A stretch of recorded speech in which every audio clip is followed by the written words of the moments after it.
441 meteorologist Kim Adams. We have a couple flurries out there at this hour, but sunshine ahead for the weekend. I'll have your forecast in just a few minutes. All right, also first at 4, 2 girls shot, one has died. Police released new information this afternoon on who is apparently being targeted and why. We're tracking the latest on the investigation. Another medical breakthrough for football player Damar Hamlin, and his coach described a FaceTime call with Hamlin that sparked some laughs and an emotional moment, plus some new focus on this. You may walk by it every day, but have no idea where it is in the case of an emergency. I'll explain why you need to know where an AED is and why you need to be more comfortable using it. Live from downtown Detroit, Local 4 News First at 4 starts now. Good afternoon, I'm Karen Drew. Detroit police have been sharing some new information on that shooting that left a 16-year-old dead and an 11-year-old in the hospital. This happened overnight at a home on Freeland and Linden on Detroit's west side. Police say there were several kids in the house. Our Sean Lay has been speaking with the chief of police. Well, good afternoon. We just got an update from Police Chief James White. Of course, you can see this home was absolutely shot up. The chief believes this was a drive-by shooting. Here's what we're learning. The chief says there were 5 kids, young kids, inside this home at the time. No adults. The kids ranging in age from 6 to 16. And the chief also believes the 16-year-old who was shot and killed inside by one of these gunshots was indeed the target of the shooting. An 11-year-old was also hit but survived. Here's the chief with the latest on what they know so far.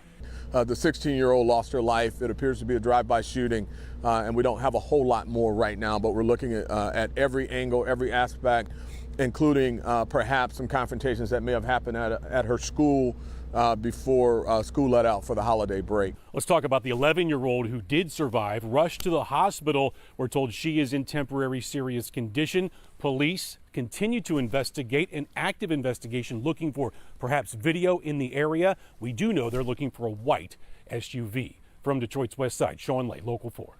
Thank you, Sean. Breaking on Capitol Hill right now, votes are changing and we could be inching closer to the election of a new Speaker of the House. The battle has been raging on now for 4 days and 13 roll calls. Right now, there's been another curveball. Kimberly Gill monitoring the action on the House floor. And where do things stand right now, Kim? Yes. Hi, Karen. Good afternoon to you. Republican leader Kevin McCarthy has been trying again and again to claim the gavel that comes with being the most powerful person in the House of Representatives. But right now, Republicans have voted to take a break until 10 p.m.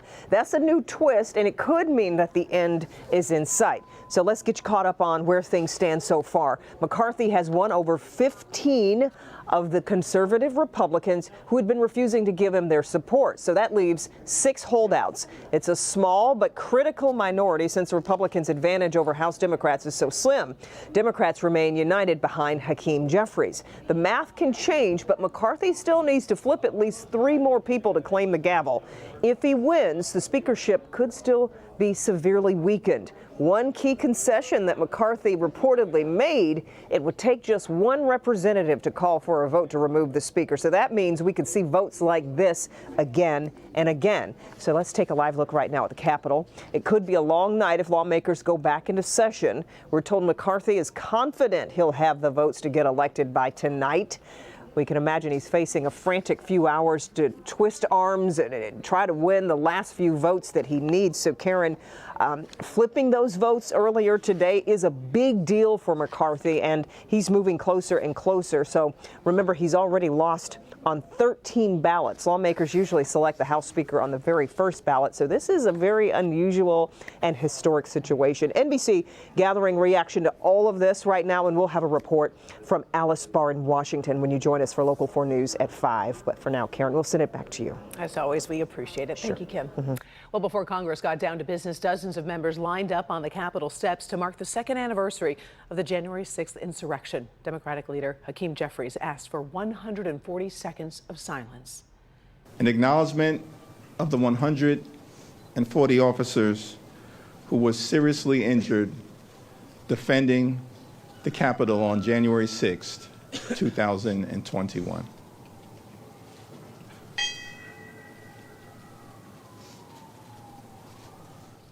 It was was 2 years ago today. Protesters broke into the Capitol hoping to stop the count of electoral votes that confirmed Joe Biden beat then-President Trump in the 2020 election. Only one Republican Congressman, Brian Fitzpatrick of Pennsylvania, attended the service.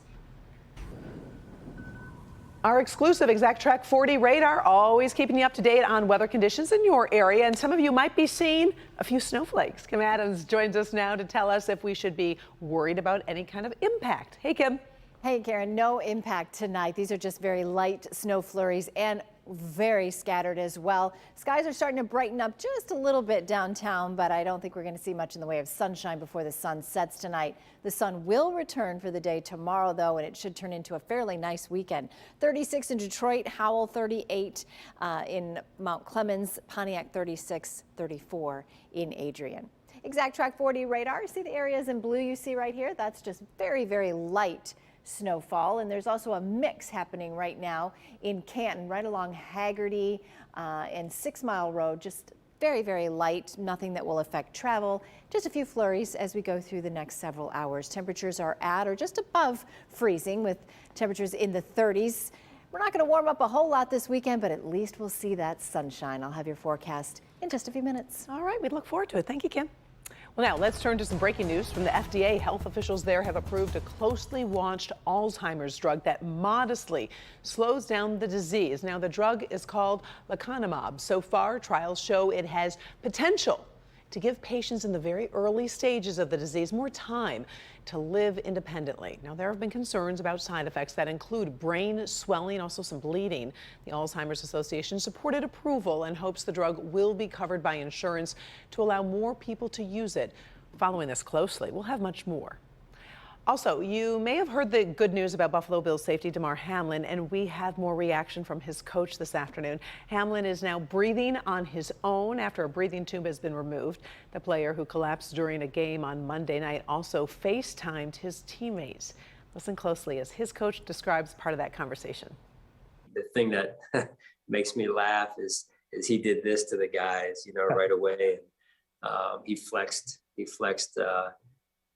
on them, I guess. And then somewhere in the midst of that, and it was a little bit hard to hear, but he, as you'd imagine, he said, I love you, boys. And of course, I think I got the guys. While the signs of progress are encouraging, doctors point out Hamlin still has a long road to recovery, and he does remain in intensive care. Meantime, the Buffalo Bills will play their next game Sunday against the New England Patriots. Well, the rescue efforts on the field Monday night are being credited with saving Hamlin's life. And that emergency situation has put some new focus on the equipment and also the training it would take to respond to a similar crisis, no matter where it happens. Kim DeGiulio shows us you don't have to be a trained professional to help someone during an emergency. The first step of being prepared for a medical emergency like what we saw on Monday night is knowing where an AED is located. These machines can save lives. However, not knowing where it is can be the difference of life and death.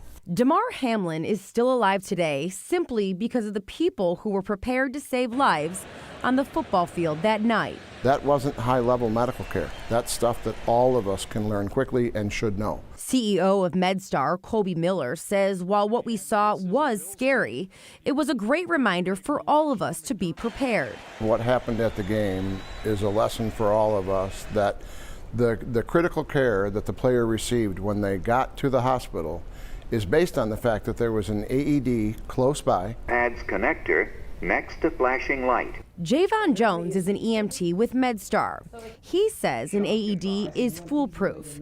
If you're in a situation where somebody collapses, the first thing to do is call 911. Then check for a pulse. If you don't feel anything, first thing you want to do is start with 30 compressions. It's 1, 2, 3, 4, 5, 6. Another person should grab the AED. That's why knowing where it's located is crucial. Once you open it, the machine actually talks to you. Stay calm. Follow these instructions. Telling you step by step how to use it. So you don't have to be trained to do this at all. Anyone can do this. So this is a very important thing to learn, and it's a great thing to learn to do CPR. While the event that took place during the football game was a highly televised event, this can happen anywhere. That same scenario plays out in churches and schools and restaurants and high school football fields every day. That's why MedStar trains and donates AEDs to not-for-profit businesses so they can effectively do their job once arriving on the scene. So we believe so strongly in the value of AEDs and CPR in our service area that we provide AEDs for free to any public, not-for-profit, civic organization, church, school. If you're interested in getting an AED for your workplace, or you just want to learn how to use it, you can contact MedStar directly. I've posted their info on our website at clickondetroit.com. I'm Kim DeGiulio, Local 4.